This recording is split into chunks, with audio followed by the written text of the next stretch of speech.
Hello ကဘာရှော့မှာဈေးပဲပါဒါကတော့ညီမတို့ဈေးဆိုင်လေးရဲ့ Sologram ပါရှင်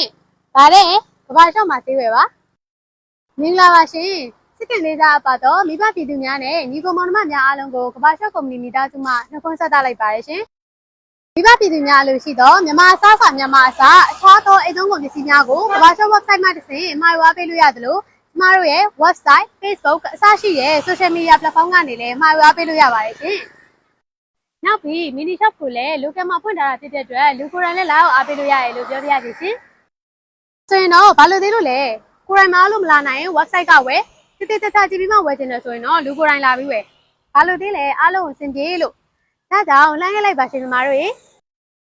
ဖုန်းနံပါတ်ကတော့31963999988နဲ့4632122382တို့ဖြစ်ပါတယ်ရှင်ဝန်ဆောင်မှုအနေနဲ့ Indiana State Indianapolis မြို့မှာမိတ်ဆွေများ$50ဗို့တက်ထက်မှာယူအားပေးပါကပို့ဆောင်က free ပါရှင်